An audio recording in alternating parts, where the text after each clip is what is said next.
Hello, welcome along to the Matchbook NFL Week 11 podcast. I'm your host, Daniel Hussey, joined as ever by Judah, Drew, and Sam. And Sam, we'll start with you. Best bet up last week, couple of great shouts, including the under in the Germany game. And I think as a podcast as a whole, as we were speaking about in the WhatsApp, I think we've a brilliant record in the morning game. So sad to see them go, unfortunately.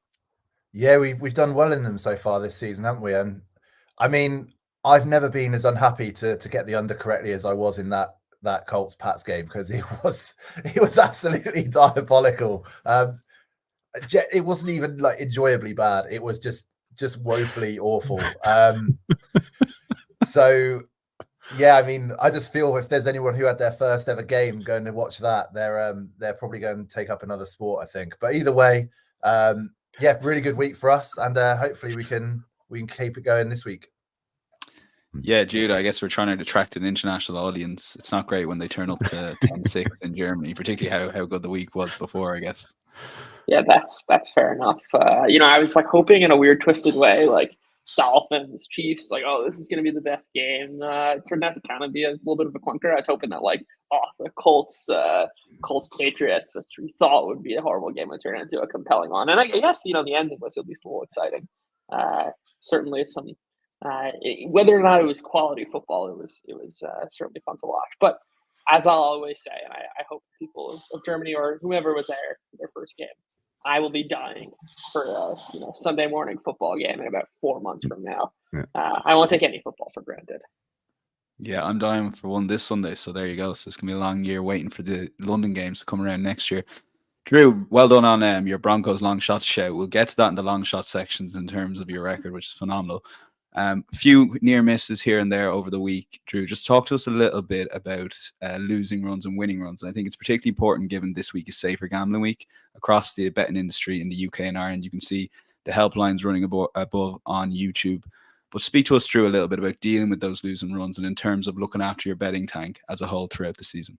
Yeah, can't win them all. Had a losing week last week overall. The Ravens collapse, especially hurtful. And now knowing that Deshaun Watson was heroically playing through a really just a serious shoulder injury, that it was tough. But that said, we keep it fun, we keep it light here on this show. This is, I think 99% of the people watching, like, you get it. Like, this is entertainment, and kind of a rule I always keep first and foremost. If you're not having fun doing this, then something is seriously wrong with your approach, your philosophy.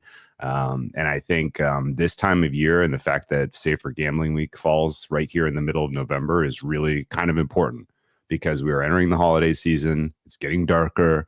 Like, this is the time of year where you are susceptible to kind of, mood swings that can impact you negatively, if things aren't going well, and if things aren't going well financially and the holidays are on the horizon. Like, you really need to think seriously about your relationship with gambling and whether it's healthy. And if you need help, you need to seek out help. So I'm glad that it falls this time of year. And for those of who are listening in the US, personal stories here. I very clearly remember early in my career of betting, like, I would play only NFL. It was, a weekly pursuit trying to handicap the weekend's games. And then all of a sudden college basketball is on every day. And it's like, wow, well, there's something to play daily now. And then you get around Thanksgiving and it's like, whoa, there's day games on during the day now. And it's like, well, this is like all of a sudden, kind of escalates to where you're just playing more, your volume goes up. Like, if you don't have an edge and the vig is eating you alive, you're going to be like, well, what happened to all my winnings? I was doing well this season. Now I need to chase. You're staking up. And then the next thing you know, you're on vacation with your family and you're screaming at your wife and your loved ones because you're upset that, Alabama first half didn't cover. And you're like, I don't even remember why I bet that. So, it can spiral pretty quickly, and it can affect your, personal relationships, which matter much more than your, what you're getting out of this from an entertainment standpoint. So kind of keep all of that in mind. And just, have a little bit of personal reflection on your relationship with this stuff, because it matters, much more how you interact with, people in your life than, whether or not, the Broncos beat the Bills on a Monday night. Indeed, and we echo exactly what Drew said there. Safer Gambling Week running across the week. There's full links in the description in terms of tools available on the Matchbook betting exchange, in terms of deposit limits, in terms of taking a break, be it 24, 48 hours, or even a couple of weeks off your betting. So betting is meant to be fun. It's meant to add enjoyment to the sport. So again, we echo what Drew said there. So do check out all the links in the description below ahead of Safer Gambling Week. We'll go to the 4 games that we're going to cover, the 4 marquee games: Chargers at Packers, Cardinals at Texans, Jets at Bills, Eagles at Chiefs. We were tempted with Thursday Night Football. We said we'd leave that off just based on the short turnaround there in terms of covering the game ahead of Thursday. But inside.matchbook.com will be a full bet recap of the guys' picks.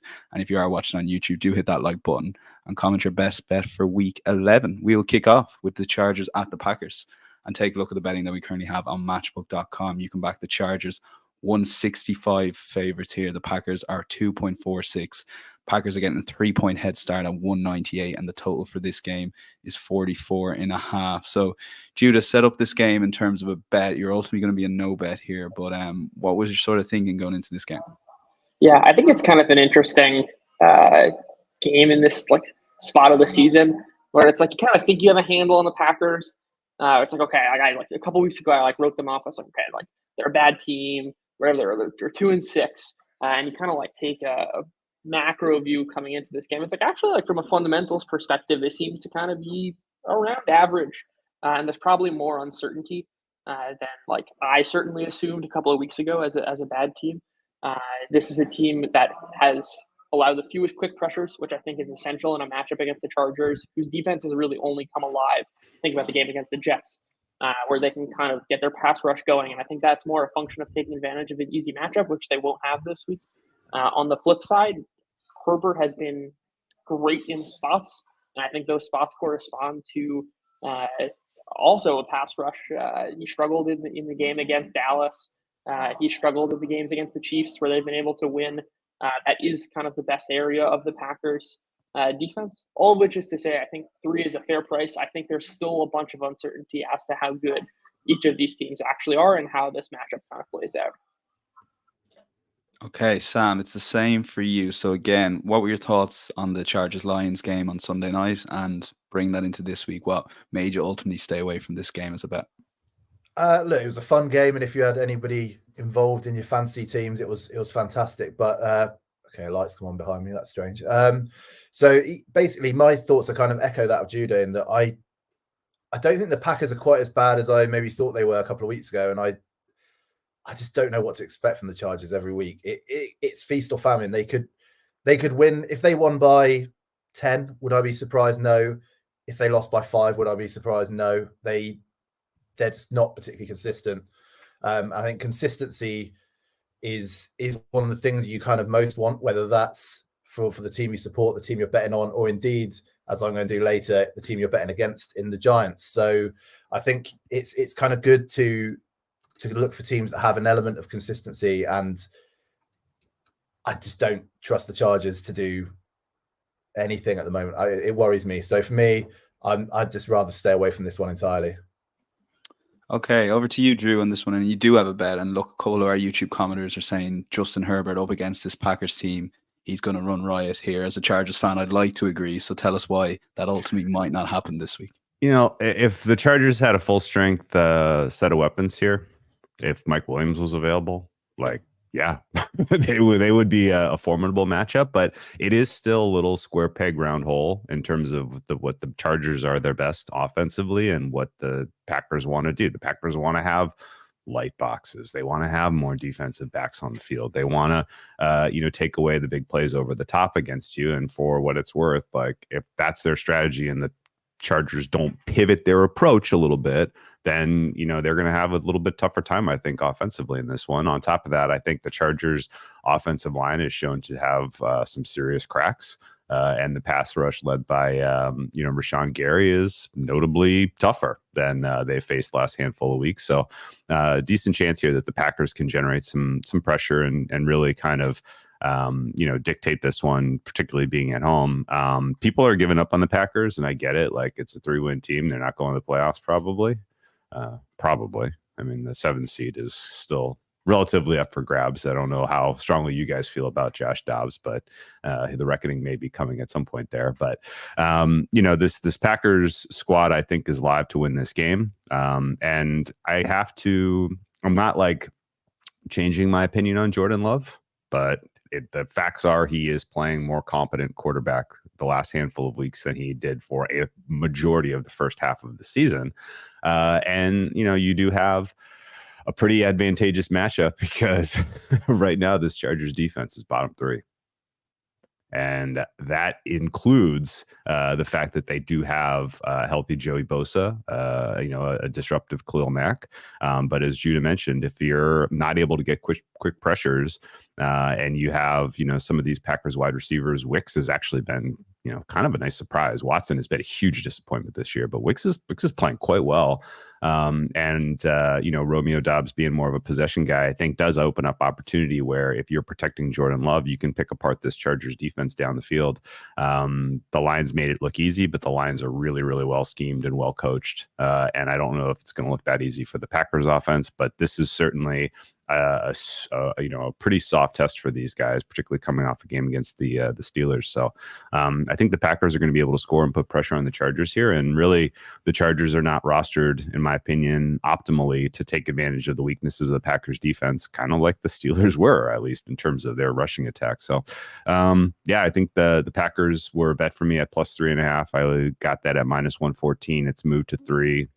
At 3, I actually would prefer money line price here on the Packers. And, I think, maybe I'm being hopeful because I want there to be some juice on the Thursday morning football game on Thanksgiving with the Lions and the Packers. But, I think the Packers can take a little momentum into that game with the win against the Chargers. And, it almost pains me to get involved with the Jordan Love team after, sweating through the Rams cover a couple weeks ago because that was like wildly painful. But I will note that the Packers do have a lot of comeback darling in them. Like at a deficit in this game, if the Chargers are up early, if they have good scripted offense, not really going to be sweating it much because for whatever reason, when the Packers' backs are against the wall and Jordan Love's playing a little more backyard football, they're actually pretty effective. So I think a backdoor cover is live. I think backdoor comeback win for the Packers is live. So I think that's the only way to look in this game.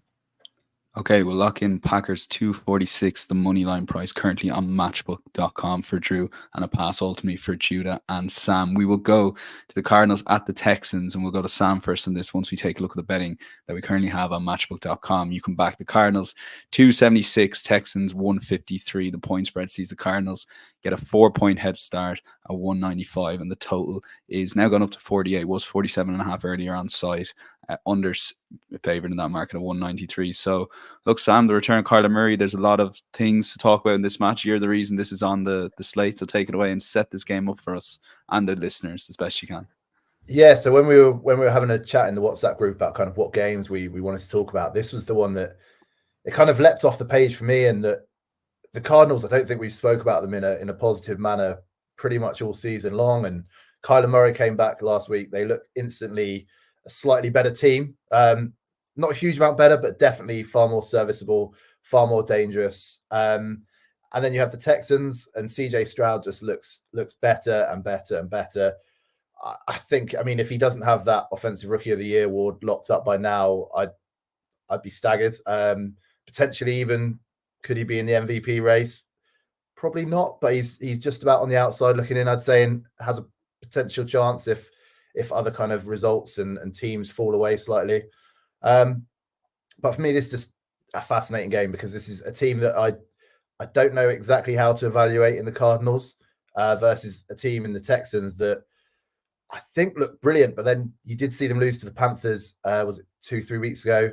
There was a bit of a shock. So a shock that Drew correctly called, if I remember. So either way, two really interesting teams. And the Texans, so at first I wanted to take the Texans minus the points. The line is now -4, and I think it was slightly larger before. But I just can't bring myself to do it because the Cardinals with Murray do scare me a bit. The Texans are 5-4 against the spread on the season, but actually 0-3 when they've been favourites, which I think maybe tells you a little bit about the team, maybe not kind of living up to some of the expectation potentially.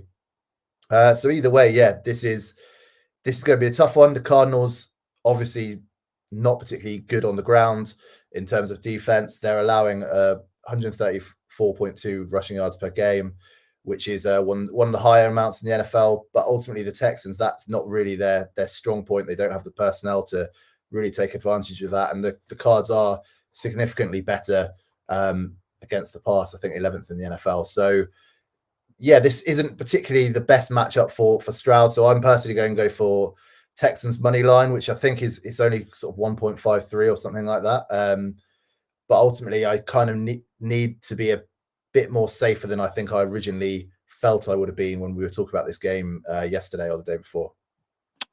Okay, yeah, Texans money line. Judah, it's a fascinating game as you touch on. And as the comment said there, CJ Stroud has been one of the stories of the season so far. Yeah, I mean, I feel like I've been on Stroud every single week. It's a little weird for me not to be on Stroud here, but I think we're in a spot where a couple of things are true about the Texans. Number one, like they've hit on back-to-back weeks in like pretty well-seen games on like their like 95th percentile outcome. Like, don't get me wrong, Stroud is awesome, but he's not that good, right? Like what they've been doing the past couple of weeks won't happen every week. And I think, and this is something I've written up each of the past couple of weeks, like those were perfect matchups just because of Stroud's ability to win deep and how kind of reliant he is on having clean pockets. He should have plenty of those against a Cardinals team that struggles, but they're a team that is designed to limit explosive plays. They've done a really good job with that. This isn't to say that Stroud can't win, but he's going to have to win in a different way. Right? They set the record last week against the Cincinnati defense that was the third worst in allowing explosive plays. This is the fifth best. So I think there's a little bit of uncertainty there. Couple that with the way that the Cardinals have been priced all year, where I think there's like the prior has been like tank variable almost, and it's like as the season's updating, it's coming from such a like low spot, meaning that like the Cardinals were priced so far below market because there was an assumed tank variable, which I completely disagree with, and I think that's been proven and should certainly be gone by now. But I don't think it's updated appropriately. And the truth is, no one really like Kyler Murray's a huge unknown, not just because of the injury, but like we haven't seen him play outside of a Cliff Kingsbury offense. The Texans are not a great defense by any stretch of the imagination, and it's a lot of points in a game in which it would be totally unsurprising for a shootout and like best quarterback winning. And CJ Stroud has been awesome, but I don't think it's kind of like 65-35 or 70-30 that Stroud will come out on top. Okay, and look, Drew, matchups are everything in betting, particularly everything in the NFL betting. Are you kind of in agreement that this is potentially at least an unknown matchup for CJ Stroud this week? Yeah, without question. And I'm kind of out of bullets to fire at the Texans. So maybe the only reason I'm not getting more involved here. I don't think there's really much point in, there is a sell high potentially on these guys. And this might be it. But the Texans are pretty clearly good. I don't think there's really any disputing that CJ Stroud is currently clearly a top 10 quarterback in the NFL, which is amazing to say his rookie season with the new regime and, having played behind an offensive line that was put together with sticks and twine for much of the season. So now the offensive line is healthy. The chemistry he's got going with his wide receivers is undeniable. The fact that, Tank Dell and Noah Brown are household names among the fantasy football community is not something I would have predicted before the season, but it is where we are. And I think ultimately the Cardinals defenses, as Judah mentioned, exactly, they're not the right kind of makeup in terms of style of defense for the Texans to succeed the way they have been succeeding, but that doesn't change my opinion that the Texans can't win a game like 20-17 or something like that. So I think the Texans probably do still win this game because they are, clearly the more talented roster. And I guess I would say this opened fat. It opened at 5. It's gotten bet down to 4. I think that's directionally correct because of the potential for Kyler Murray just to be, a more viable offense than, a lot of other, just you put other quarterbacks with the talent that he has around him on the Cardinals and they're not going to succeed. But his particular dimension that he adds with his rushing threat is kind of ideal for the state of defense league wide. He's going to have opportunities to scramble here, and as long as he's healthy and he's playing as well as he showed against the Falcons, I think the Cardinals have to be taken pretty seriously as a team that, they should be rated a little bit lower than league average just because of some of the deficiencies on their roster. But they pretty clearly are trying to win games and trying to evaluate some of the talent on this team as they kind of go into a really important draft in 2024. And so for those reasons, expecting them to be competitive here, I think is fine. And I personally would make this number closer to 3. And if I had to have a bet, I would take Cardinals +4. But this one looks like a decent one to skip just because, there are certainly some unknown factors about what the Cardinals, how exactly they're going to be able to attack this Texans defense is not obvious to me. The Texans defense was actually the unit that stood out the most rewatching the Bengals Texans game, I thought. They're playing with a ton of cohesion. That front seven, really, everybody knows their roles, responsibilities well. And I thought they did a pretty impressive job of defending the run. So there may be something there. And DeMeco Ryans maybe getting through to some of his guys. And, when you looked at the roster for the Texans in the preseason, it was pretty clear like there was talent on that team. It just they weren't all starting. So it's like, as we go deeper into the season, if they figure out like who their good players are on defense and they get all those guys on the field together, they might actually be a pretty decent unit. And I think we're kind of approaching that. I think you can still beat them through the air, but I don't know that the Cardinals really have the weapons to succeed in that. So that's kind of where my head is at on this one. But I say if I had to lean, I would lean Cardinals and I would lean under. Okay, you don't have to bet in every game, as we touched on at the top of the show, but fascinating game here nonetheless. And it's a lean for Sam on the money line, though not brave enough to take those points. And Judah and Drew, no official bets from them there. So we'll go to the third game we're covering here. It's Jets at the Bills, Sunday 9:25. And we'll take a look at the betting that we have at Matchbook.com. Big game this weekend. Jets are 3.8. The Bills 133 on the money line. The handicap sees the Jets get a 7-point head start. Key number obviously 197, and the total here is 40, shaded slightly towards the over. So look, Drew, you're kind of your face gasped at that total there. So talk to us a little bit. Obviously, you nailed the Bills last week in terms of having Broncos in a good spot there in those matchups, but I've seen the narrative after the game about Josh Allen is he regressing a little bit, and I heard someone say that week 1 or week 2 about Josh Allen. So maybe you were early on the train, perhaps, or maybe you were just there before everyone else. Yeah, he's dealing with the shoulder injury, throwing shoulder injury, which I think is being kind of quietly talked about as opposed to like kind of clearly pointed out as affecting his touch.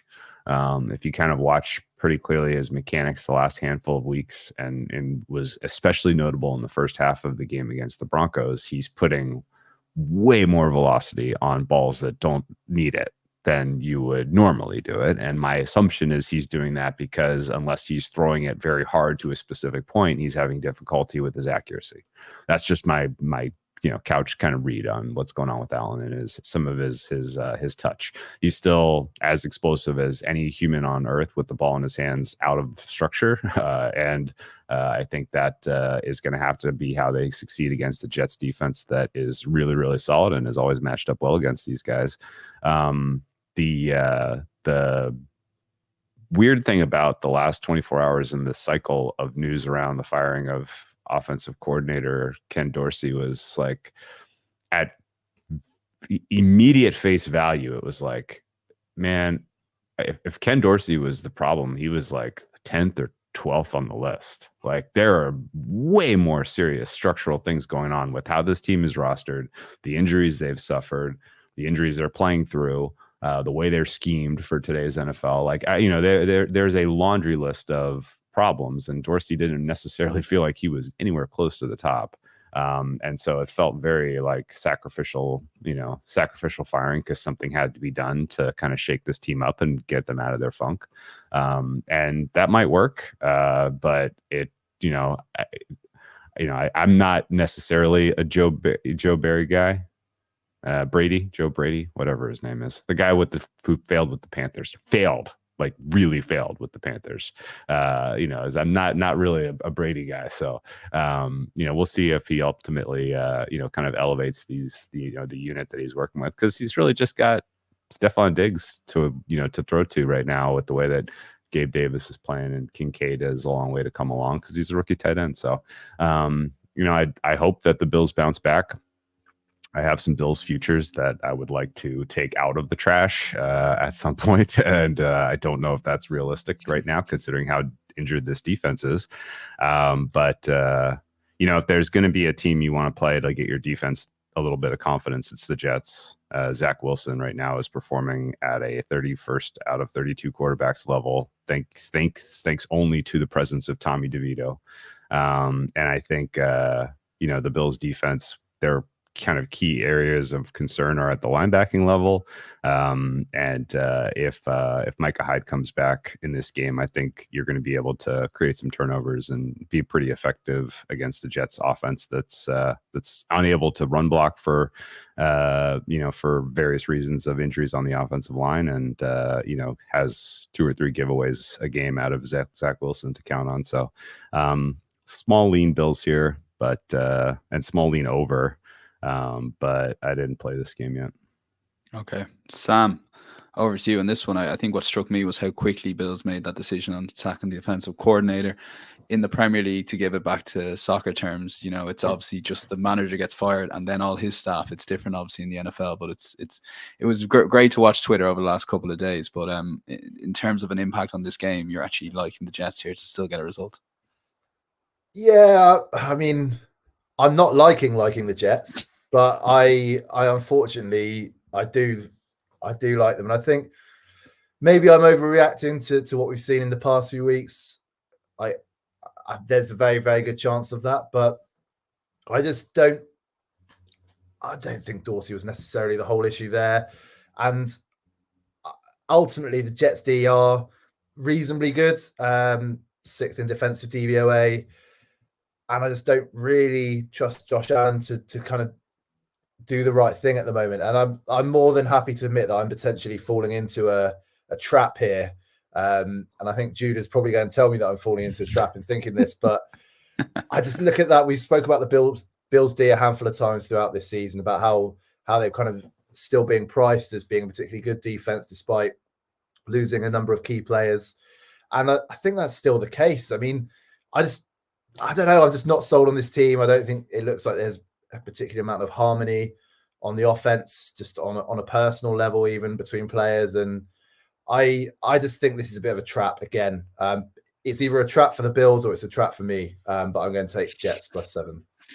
Jets +7, 197. Judah, on that Monday night game and reflecting on it. And it's interesting what Drew said, like Josh Allen still has the power. Like it's just amazing when he throws it. There's probably no one like him. And that was actually, ironically, the reason for some of his interceptions, just because of how quick he fired the ball to some of his receivers. Yeah, I mean, I think like we've seen this game from the Bills before. We'll see it again. This is nothing new, I don't think.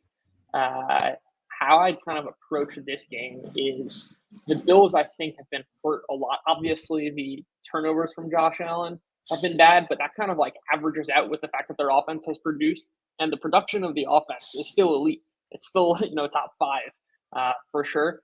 So I think the kind of like turnover stuff is overblown. And if anything, like Gabe Davis is not going to, drop a pass that goes right into the defender's hands every time. And he might drop the pass, but, it's not necessarily going to fall right into the defender's hands. But ultimately what I think this game is about is that the Bills defense has really been the story of their struggles. And I don't think the Jets are equipped to kind of take advantage of that. If you kind of like look at this is like a combination of quarterback traits and also just like general skill set. I think the quarterbacks like towards the bottom of the league, like your regular, 27th to like 32nd best quarterback is not going to be able to take advantage of bad defenses, like just by virtue of how good they are, or that's just like generally true. And on the flip side, the like 1 to 5 quarterbacks, and obviously these numbers are fluid and also kind of depend on the quarterback styles. They're less prone to matchups on the other side. And I think the market's pricing this as like Jets defense elite, And I think that's true, but I think that matters less in a game against Josh Allen. That is true equally because of how good Josh Allen is and also because of his style of play. This is something I've written about in the past. His ability to scramble and evade sacks and find the open receiver just leads to extra time, and the defense can't kind of hold up for 3.5 seconds, no matter how good they are. All of that is to say, I think the way the markets are pricing this is, number one, I think there's a little bit of a sell on the Bills offense. I'm seeing kind of power ranked around like 10th. And I think they're still a top 5 unit, even with Joe Brady. And there's a kind of discounting of, in this matchup, if we just take the averages of the defensive ratings and the offensive ratings, it kind of elevates the Jets defense a little too much in this matchup against the Bills, and downgrades the Bills defense a little too much against an offense that I don't think will be able to take advantage. That all makes sense. I have one quick thing to add, and I'm not rooting for you, Judah, laying the Bills, but if for whatever reason they don't do well and it's because of the Jets defense this week, I think that is pretty good for us as bettors down the home stretch, because Josh Allen will get healthier and they will be going up against some elite teams with elite offenses that they're going to have to go score for score on. So there's a decent chance that there's still one more kind of underwhelming performance from this Bills offense because of their opponent. and then we might get to tee off on some pretty ridiculously low totals against some elite teams in the month of November and December, which would be just delightful. I love what Drew, he's always thinking 2 steps ahead in 2 or 3 weeks' time. And I can't wait to talk about a Bills game. And you, Drew, goes, sure, this is what I was talking about a couple of weeks ago. Yeah. They get Philly next week. Yeah. What's a fair total for that? If Josh Allen is 100% healthy, 60? Like, seriously, it's good. Like, I bet you the look ahead right now, is it even 50? It's 47.5 next week. Buffalo, Philly. Like, that looks pretty good to me. I don't know. We'll see. Drew loves looking ahead. So you week 12, week 13 bettors, keep an eye on those markets when they go live. And we will lock in, both Jets +7, Sam and Judah's taking Bills -6.5 in that game. And it's probably the game of the late window, which has only got 3 games, been underwhelming. But hopefully the Jets put it up to the Bills, at least for a good while. We finally get into it. The main game, potentially Super Bowl rematch, the Super Bowl last year. It's the Eagles at the Chiefs. Take a look at the betting that we currently have on Matchbook.com. What a game we have in store here. Eagles 2.3 on the money line. The Chiefs 171. The Eagles are getting a 2.5 head start at 2.04. And the total for this game is 46. And the under is actually heavily favored in that market, 188. So yeah, Judah, set this game up for us. It's, you can have all the narratives you want. You can have the Kelsey brothers on the podcast. You can have the 2 best teams in the NFL. There's so much going on in this game. So where are you sort of looking at in terms of a bet on Monday night? Yeah, I can't believe I'm saying this because this would have been just like automatic Chiefs bet, but I guess this is the kind of evolution of a bettor and seeing the information in front of you. I think the Chiefs offense this year has some serious structural problems. I think that Mahomes, and this is something I was doing a little bit of digging into yesterday, Mahomes' play in structure, whether that's because of the receivers, the scheme, whatever it is, has been way worse than previous years. Even though if you look at like basically any stylistic metric, the way they're attacking downfield, how they're blocking, all those things remain the same. The production is just a lot worse. I don't know if it's the receivers. I don't really care. I just can take that as kind of some sort of signal. And I think that honestly appears to anyone watching the games that something is not the same, and that is certainly appearing in their metrics. All which is to say, the market's still pricing them as the Chiefs, and that's fine, I think, when taking a futures outlook. And I would not disagree with that. That like they certainly have the highest ceiling, and I would have the most confidence in backing the Chiefs' offense. But as their offense is currently constructed, it is being priced as a top unit when it is just not, or the number 1 unit. And there's a big drop off if you want to talk in terms of points for the Chiefs. I think a lot of how they're being priced is a reflection on this defense, which the same argument I just made for the Bills, I think matters a lot less against the kind of elite offense in the Eagles, especially one that can run the ball as effectively as the Eagles. And this Kansas City run defense is second worst in EPA. If you want to look at any efficiency metric, they've been really, really poor stopping the run. And that's exactly the game the Eagles want to play, which is just like they will win with their big guys up front in the trenches, kind of play what I imagine as a similar style game to the Dolphins where they're going to try and keep Mahomes off the field. They can do that successfully because they can almost run at will. And that's not to say they can't win also in a sort of shootout game. They've let Jalen Hurts pass a lot more this year. The receivers should be healthier. Devonta Smith was dealing with a couple injuries before the bye. Yes, Dallas Goedert is out. I think the wide receivers probably matter more there. But at the end of the day, the Eagles have been a better team than the Chiefs this year. They are, even accounting for the home field advantage, they're underdogs. And I'm going to play that angle because I think the market is giving too much credit at the current moment, not to say that won't change in the future, to the Chiefs offense right now. Okay, so Judah touches on his maturity as a better Sam to ultimately look in front of him, maybe not take that tempting Chiefs at home thing that you're ultimately taking, I guess, Sam. So try and defend your position here.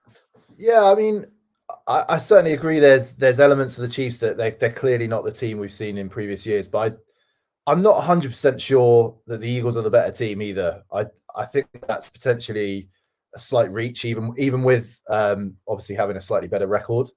But ultimately, there's a couple of things here that kind of really kind of make my case for me, or well, I believe make my case. Firstly, it's just the Chiefs' defense is playing at a far better level than that of the Eagles right now.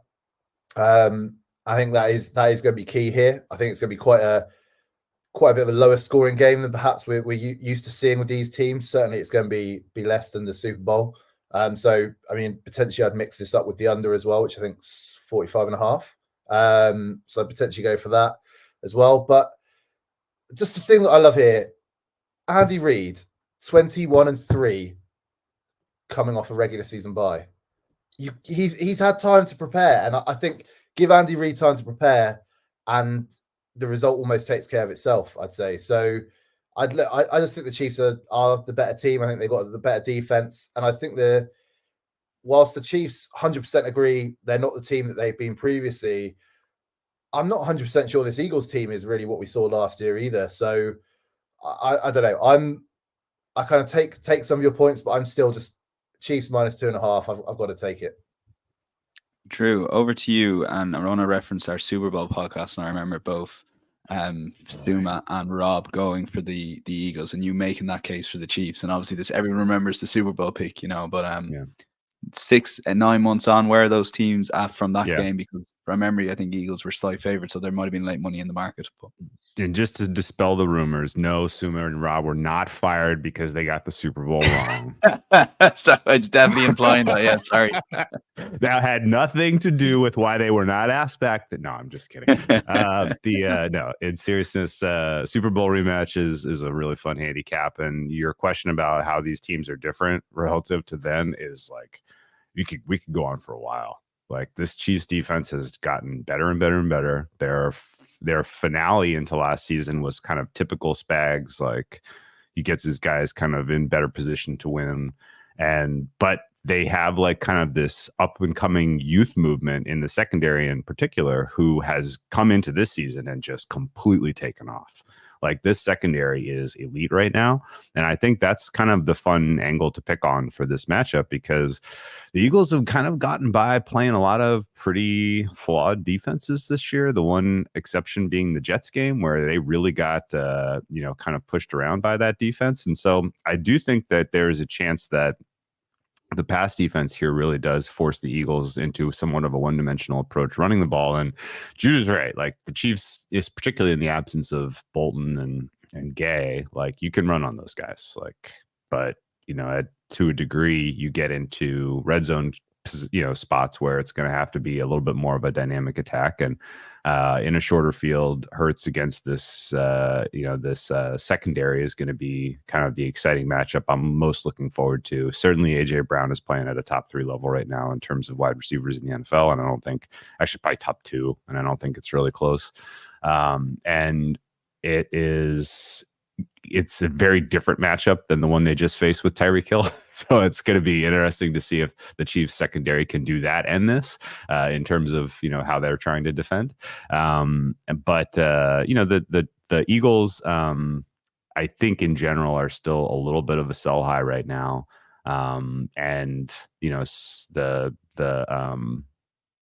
The defense surely is not as good as they were when they were at playing in the Super Bowl last year. And you can I think excuse a lot of the defensive performance that day with the field conditions and their inability to generate a pass rush, which is how they wanted to live last year. But the secondary can be picked on, surely. The matchup for Travis Kelce is poor here. The matchup for really anything over the middle is pretty poor here.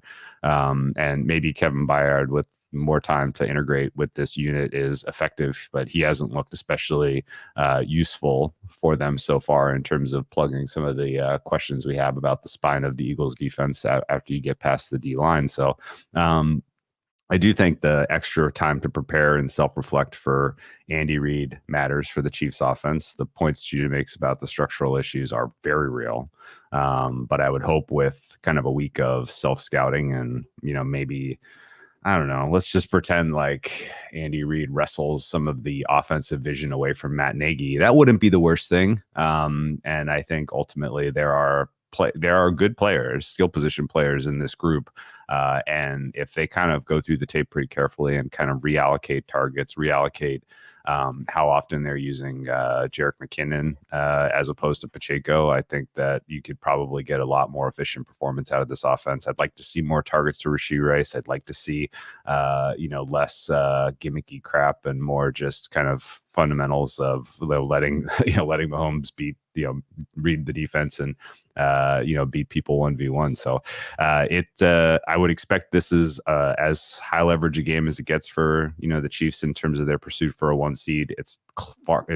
They have a very loose hold on that right now, but I think that this is a decent opportunity at home to continue to pad their margin in that department, and I would think that this is the good plays for the Chiefs and some Mahomes scrambling. And, if the Eagles are able to utilize their pass rush at all to affect this game, I'll be a bit surprised. So, Chiefs for me, -2.5. It feels a little bit like a bet only to have skin in this game, but I do think catching them at home in this spot with the chance to kind of expect some positive regression for the offense and test the Eagles with the strength of your defensive secondary is pretty intriguing to me. So,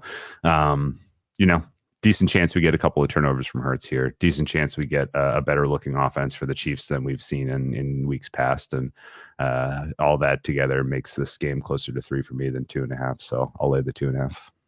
Okay, difference of opinion. I love it. We have the Chiefs -2.5 for Sam and Drew, and Judah Eagles money line. I think Judah, you're at your best throughout the season when you're going against the two guys, particularly at the start of the season. So I think Judah's trying to release that inner start of the season form. There's easier ways to make a living than to fade Pat Mahomes at home. I'm sorry. That's true. I also I totally forgot about Andy Reid off the bye. I haven't talked about Andy Reid off the bye. There has been painfully little of that this week. I'm not sure why. It's because it's the Monday night game. I think you're going to get a lot. You're going to get a healthy dose of that Monday. Yeah. Yeah, that's fair enough. I will say, it would be a nice turnaround after making my money. Anytime the market was fading Patrick Mahomes to be on the right side here, but I guess I just needed some good disagreement to bring out the best of me, as Daniel was saying. Yeah. Can I just say it's so nice to talk about the Chiefs without mentioning any pop stars. Absolutely beautiful. Yeah, I was to go do that. Ironic, as you just brought him up. Yeah. I was the closest. I referenced the Kelce brothers. I gave all three of you a chance to bring it up if you did. If you want an opinion on that, I didn't love Travis traveling to South America during the bye. Like he's obviously, he's not a young man. Like, get your body right, buddy, big boy. You got a long way to go to get into the Super Bowl here. I didn't love it. Didn't love it. Jason Kelce was on Monday Night Football last week as well, so he was keeping his focus on football there. That could be all the difference. Judah, factor that into the to the numbers on that one. So yeah, fascinating Eagles Chiefs chat. I'm glad we left that to last. So yeah, will be a full recap on insights.matchbook.com on all the bets we've covered, and we will get to any other bet section and long shots and best bets now. But a reminder, if you are watching on YouTube, do hit that like button, be much appreciated. We'll start with you, Sam, and Deshaun Watson out for the season. So Deshaun Watson out for the season, having surgery on the shoulder, and the news that's come through in the last sort of half hour so that Dorian Thompson-Robinson will be starting at quarterback for the Browns. So that's kind of slightly skewed what I was going to bet this week. I was going to take a very big position on the Browns, but instead I'm just going to go with the spread as it is right now, which is -2.5. We talked about this a few times now, the Steelers record, but it is absolutely mind-blowing that they are 6-3 with the same record as the Dolphins, Cowboys, 49ers. It makes me feel physically sick thinking about it, actually. Absolutely dreadful. But ultimately, the Steelers, they've lost the yardage battle in every single game, yet they're still forcing turnovers. They're still winning games, but they're coming up against the Browns defense this week that I think is going to stop them, hopefully. They did win last time, but I think they got 2 defensive touchdowns against the Browns in week 3. And I don't think that's going to happen again, ultimately, even with a rookie quarterback for the Browns. And you've just got the best defense in the NFL, I would say. Arguably, if you're not going to say they're top 1, they're top 3. And whilst the Steelers defense is pretty good, they are not as good as the Browns. They are poor on offense, just like the Browns have been in truth. And I think what we've seen over the last few weeks is, and this has probably coincided with some sort of slightly more impressive Steelers wins, is they're really kind of going away from Kenny Pickett as much as they possibly can without benching the guy. In terms of passing attempts week 1, 46 with 10 rushing attempts. And last week they had 30 rushing attempts and 23 passing attempts, which I think tells you very much that they're making the ground game a serious part of their identity. But look, the Browns are pretty good at stopping that as well. So 7th best in the NFL with just 91.6 rushing yards against per game. I just think the Browns are the better team. And I think even with the question marks under center, there's question marks around the rookie. I mean, there's question marks around Kenny Pickett. He's not particularly good either. So let's just take the Browns. The defense is so much better, so superior. They've got the home field advantage. I think this is even with the sort of doubts about who and what Dorian Thompson-Robinson is going to be, I think he is. The Browns are the team to back here at -2.5. Come in, Drew. Yeah, the betting market assumed PJ moved to 2.5. The Browns announced DTR, and we're on our way to pick. So interesting kind of decision making by the Browns. Well, and I think I agree with it. I didn't think, maybe it was the kind of spontaneity of DTR's first start against the Ravens, or maybe it was the Ravens, but it's not like you're playing a pushover defense here. So I'm a little surprised they're going with DTR. I mean, I'd love to see a young quarterback succeed in this league, and and more talent and more excitement would be good. But I mean, is this total going to close under 31? It has room for it. It would be absolutely insane. I saw a few comments like, is this preseason that we're talking about with this game? But it is heading that direction. So fascinating to see how that plays out. Sam, Judah, we got a comment in saying, can you ask the guys about the Vikings money line? And it just so happens that you are picking the Vikings money line. So talk to us this. They're going into Denver against Russell Wilson. I mean, did you not see Russell Wilson's incredible pass for that touchdown? Amazing. Oh, yeah. So he has that in him. It's true. It's miraculous that ball was caught. I kind of like when he threw that ball, I was just like, oh, he's throwing it away. And next thing you know, an awesome catch and throw for a touchdown. I think this is about the Broncos have changed the way they're running their offense. About 4 to 5 weeks ago, they went from being like a neutral team in terms of their passing, right around passing over expected about like 1 to -1. In the last 4 weeks, it's been like -6, -7. This is a team that is completely afraid to put the ball in Russell Wilson's hands and kind of let him go to work. I think that has resulted in an offense that went from being above average in the first 5 weeks to, historically they're like 25th percentile offense over the last month or so, as they've kind of changed their philosophy and just like, let's hide our quarterback and run. And I think the market's still kind of baking in their early season results there, when I don't think that's a particularly relevant sample. And the other part here is that the Vikings blitz about 65% of the time, by far the most in the NFL. And there is no worse quarterback against the blitz than Russell Wilson this year.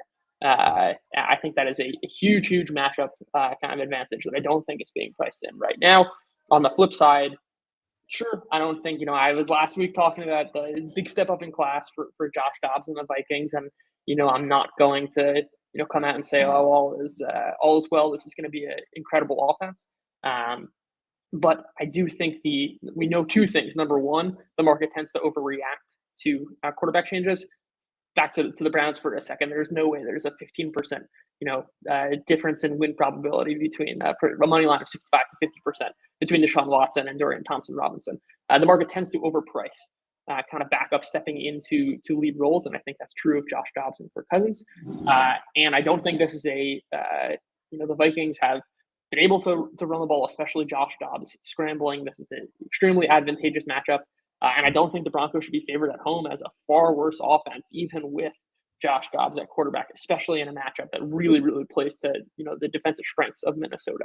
I'm gonna be taking the Vikings money line here. Vikings money line 222 at the Broncos for Judah. Drew, you've got a couple of selections here. Start with the Dolphins here, covering a massive handicap. And I've been working with you on these podcasts for the last couple of seasons. I don't remember as high a handicap are you taking on as this one, so tell us. Well, they only come around once or twice a year, Dad. So there's not a lot of opportunities. There's not a lot of opportunities to lay 13 points. And true, I regret not getting involved with Dallas last week because that was a really nice spot. But Dolphins 13, I think, is good against this Raiders team, and I mean, it's a really cool story that the Raiders have put together a couple of wins here. I like what I'm seeing from Max Crosby as just one of sort of the cooler, fundamental, awesome defensive players in the league. There is no good matchup here for the Raiders against the Dolphins, all in offense or defense. I get that, Mostert's a little banged up, but bringing Achane back into the mix is a disaster for the Raiders here. If you kind of conceptualize what Ben Johnson and the Lions offense did to this team, and then now kind of add in more speed and more dynamism in terms of scheme for the Dolphins, this could get real out of control.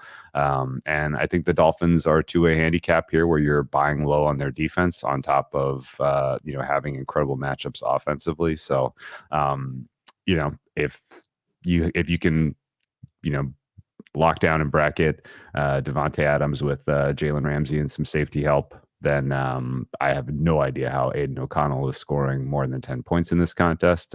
Dolphins pass rush also very healthy and very effective. So this looks like probably the blowout of the week as far as I can handicap it for you. And my fare is closer to 17. So don't mind laying 13. Okay, and your second selection, it actually is Judah's best bet. So I'll let you come in off the back of Judah's best bets when we get there, Drew.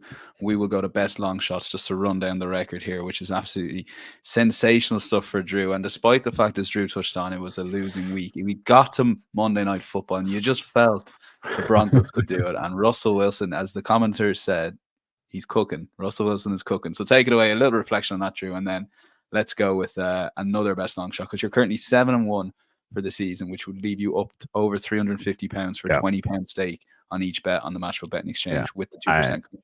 We're slowly ticking off all of the bingo card winning the long shot bets with absurd stuff. I can now tick off 12 men on the field on a missed field goal attempt, giving them another field goal attempt. Not how I drew it up, but I'll take it. People waiting with bated breath. What is the long shot pick going to be this week? I'm going to go up against the Lions this week and take some Bears money line. Typically not interested in backing teams that are changing quarterbacks who are coming off of a lengthy injury absence. However, the Bears are a different team than the market is rating them right now on offense and defense, I think. And the Lions are pretty clearly a very susceptible defense right now, the way they are rostered. I think people will look at the result of the Chargers game and say, well, yeah, they were up against Justin Herbert. I mean, that's a terrible mismatch. But like fundamentally, the Lions are not generating pressure the way that they were earlier in the season. And now they're up against a decent offensive line.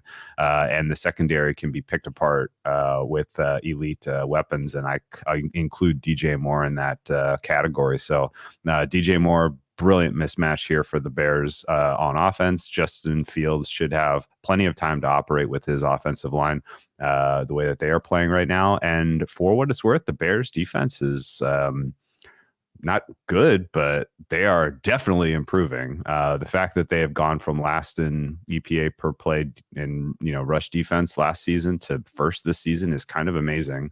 I'm excluding turnovers in that assessment, but the Lions have been in a lot of ways, I think, successful offensively because of their balanced attack. Bears are generating more pressure, just not sacks. Basically, every buy sign for the Bears defense is coming through right now, loud and clear. And some of that could be opponent specific. I will completely admit that they have not been playing especially good offenses. However, I do think it is notable that they're going to be able to keep the Lions running attack in check here and force the Lions to beat them through the air. At which point, if you can create some sacks, some chaos plays, maybe even a pick, then you're in this thing. So Bears for me at 4.8 is a bet, and we'll revisit this on the spread in a little bit, I think. Okay. Yeah, we will indeed. Let's go, Sam, over to you in this one. Rams minus 3.5 at versus the Seahawks. This is the other probably decent enough game, at least in terms of the betting in the late NFL window on Sunday. Yeah, this should be a really fun game, actually. Well, actually, I say that if Matt Stafford plays, and my bet it is relying on Matt Stafford playing. So there's a big sort of asterisk here that this is only if Stafford's playing. But I think ultimately the Rams are better than I think people think at times. I think very solid on offense when Stafford is playing. Obviously, the past few weeks have been particularly bad. They got hosed by the Cowboys with Stafford obviously coming off the field. The Packers beat them 23 2 weeks ago, which was pretty awful showing with the backup. But ultimately, they've had a week to get healthy. 2 weeks to get healthy. Sean McVay will be able to use that time to kind of come up with things to take on the Seahawks. And ultimately, Stafford is going to be hopefully starting and hopefully in a far healthier place than he was before. So we saw them beat Seattle 30-13 in the opening week of the season.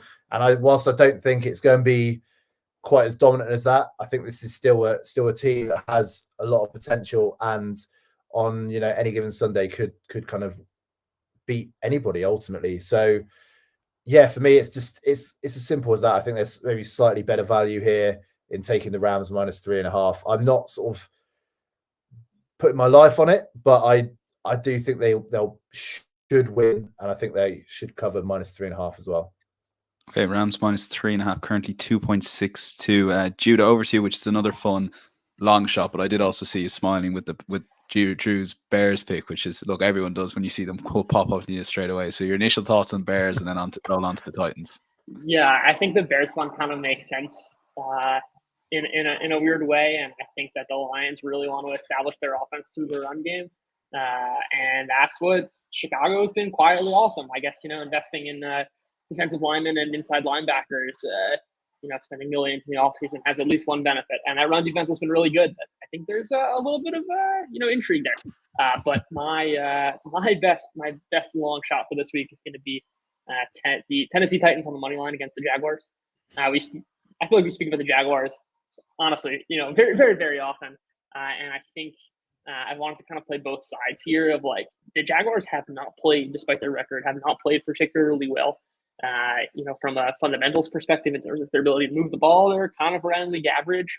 And I think that you can kind of turn this in two ways. And one, and say, like, we know they're capable of kind of stringing together elite performances, but we also know, like, there's a chance that they're going to continue playing at this pace. And the market's kind of building in, I think, a combination of these two things. And the truth is, there are a lot of kind of issues, surprising issues, I think, for Trevor Lawrence, who has not made this kind of leap. I just posted something based on some research I'm doing, what I'm calling destroy rate, which is essentially when the defense makes a mistake, how often are you as a quarterback either taking a sack, throwing the ball away, or throwing into a tight window, i.e. not taking advantage of the coverage mistake.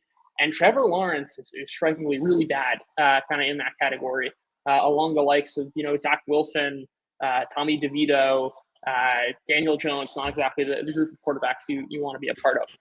All of which is to say, it's a 6.5 points or taking this price on 3.65, taking the Titans, building in a lot of projection of this Jaguars offense and Jaguars team as a whole. as being this kind of elite team, and I don't think that's particularly true. And there's a real case that they're kind of just average. And the Titans, especially with the style of Will Levis, where he's going to throw the ball downfield, he's had an ADOT of depth of target of 11.3 over the past 3 weeks. He's going to chug it. If a couple of those fall, he's going to be a high variance quarterback. If a couple of those fall, you can certainly edge out a victory against the Jaguars, who I think are a bit overpriced at the current moment. Okay, currently priced at 365. Judah, we'll stick with you for best bets here because Drew wanted this in his any other section as well. So it's the Bengals money line at Ravens on Thursday night. So this is going to be your best bet on the card. Yeah, I feel like taking the best bet this week was really tough to be perfectly honest here. But I came on this podcast a couple of weeks ago as a fool, saying I thought the Ravens were frauds. They proceeded to absolutely blow the doors off the Seahawks. But I do still think that thesis remains true, which is this is a Ravens team that on defense especially was propped up by facing a weak set of opponents. And I think they're brilliantly schemed on defense, but I don't think they have the raw talent to kind of compete with the very best offenses. And I think the Bengals kind of fit that description. T. Higgins is going to be out for the Bengals, which certainly hurts. But just like we spoke about last week with the Bengals, where, the Niners were not the kind of 50th percent. That was the 95th percentile outcome for the Bengals offense. And so too, this was probably the game against the Houston was probably a 40th percentile, and nothing's fundamentally changed. It's the same team as was against the Niners. It's the same team that we saw last week. Their performance is going to fall somewhere in that distribution. And we know that distribution is really good. This is a really, really great offense. Going up against a Ravens defense, which is being priced with a bunch of certainty as being absolutely elite, and I'm really not sure that's kind of true, backed up by the numbers. There's a lot of uncertainty here, and when there's uncertainty, I'm going to want to face what I think is the better offense and better quarterback, especially when I can get such a 2.78 on the money line. I'll be taking that whenever I can. Okay, yeah, Drew, you're in full agreement with that, and then bringing into the Bears plus 8.5 is your best bet. Yeah, so I echo almost all that sentiment, and so close to threading the needle of hitting the Pico top on the Ravens last week, and then coming right back and selling. But they let me down in the second half against the Browns. But it is what it is. It's water under the bridge. This is the reckoning for them, I think. The defense is not structured well to generate a pass rush against the Bengals, which is really kind of the only way that you can win against this offense right now, as far as I can tell you. T. Higgins being unavailable is not great, but I think pretty clearly the weapons that Joe Burrow has to work with are still, pretty elite overall. Tyler Boyd, if we could just hold on to some touchdown catches, that would be wonderful in this game. But I know I do think you're betting on the better offense, the better quarterback, and the Bengals in general are a buy right now. I think across the AFC, if there's one team that's still somehow a little underrated in terms of what they could do, and in the overall landscape of the playoffs, it's the Bengals, in my opinion. And this is while acknowledging that the defense is probably bottom 10. Okay, I just dropped out there for a sec. We will go to you, Sam, for best bets. I'll admit, when I saw this on the document, I did think it was Judah's pick, given they are Judah's Commanders this year. So I double take when I saw Sam beside it. So take it away.